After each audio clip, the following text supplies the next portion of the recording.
lang po sa Bentec. So nagkakaroon ako ng problema ngayon dito sa Cameo Trico. Ayaw gumana nung etong touchscreen. So naghahanap ako kung baka may software, baka may pwedeng pindutin dito sa Silhouette Studio, pero wala eh. So kung ganito yung na-experience ninyo, magagamit nyo pa rin naman siya, kaya lang ima-manual ano nyo na lang, manual feed nyo na lang. So ganito po yung gagawin ninyo. Wala tayong magagawa mga kaprinting, hindi natin mapindot to, yung unload tsaka load. Kaya eto, yan, nakalak yan pag ganyan eh. Unlock nyo, tapos mano-mano na lang. Eto medyo angat nyo na lang, mano-mano. O kaya kung mapapaikot nyo, ayan, hanggang sa ayan yung palatandaan, hanggang dito. Ayan, so hanggang dito. Then pantayin nyo na lang, wala tayong magagawa eh. Sira na yung LCD. Ang paraan dyan, papalitan yung ano, yung pinaka touchscreen na yan. So mahal din yan eh. Bala ko palitan talaga, pero wala pa tayong ano eh, budget para sa bagong ano, bagong cutter. So yun lang muna gagawin. Then ilock na. Then pwede nyo nang gamitin, pwede na mag-cut. Yun nga lang, di na ma-adjust. Tsaka mahirapan ka na rin sa print and cut. Yung gagamit ka ng ano, ng registration mark, baka hindi ano, hindi basahin. Kasi halos hindi na ano eh, mano-mano mo nang nilalapat dun. Baka hindi na rin pumantay.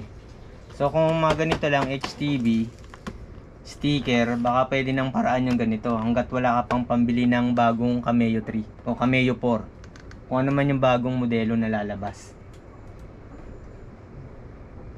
Yan, then magagamit mo naman siya.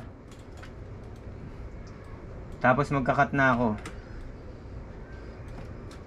Yan. So hindi ko na rin to binibilisan kasi hindi na rin accurate yung pagkakat niya. Pag masyadong mabilis, mas pumapaling-paling yung cutting. Pag naluluma na tong ano, yung Cameo natin. Yan. So nagamit ko naman. May mga nakat na rin ako. Eto kahit pa paano pantay pa naman. So wala pa kasing pambili, kaya pinagtsatsagaan ko pa tong luma kong Cameo. Yan. Ano, HTV to, hindi to ano, kasi wala pa rin tayong pambili ng DTF. Alam naman natin kung gaano kamahal yung DTF, pero kung may DTF ka na, pulido na yun, hindi mo na kailangan i-cut. Yun yung advantage ng DTF. Pagka print, tapos nalagyan na ng powder na napadaan na sa oven, i-press mo na lang, tapos press and peel na lang. Yung pag ano niya, mas madali siyang tanggalin kaysa dito sa mga ano, HTV.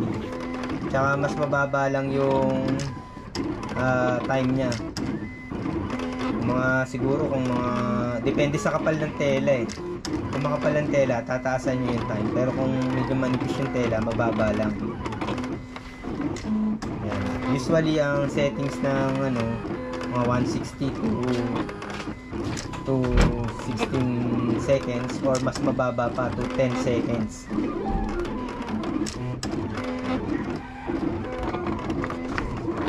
Yan, so matagal lang hindi nakapag-upload ng video. So 10 days akong hindi nakapag-upload.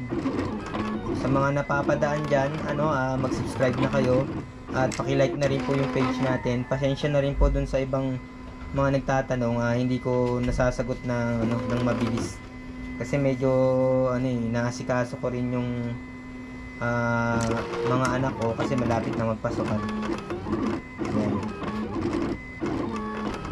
Yan, so hindi Hindi ko na ipapakita kung paano i-weed. Ganito lang yung kakalabasan mo pag nakat na. Ganyan lang. So nakaano siya, naka-mirror. So yun lang po mga So yan lang po mga ka-printing. Hanggang sa muli. Maraming salamat po. Then pahabol. Oo nga pala, paano pag alis? So ayaw rin talaga mapindot to. Ayaw nung unload. So ganun din. Ito. Press nyo. Tapos konting angat. Yan, para matanggal. So yun lang.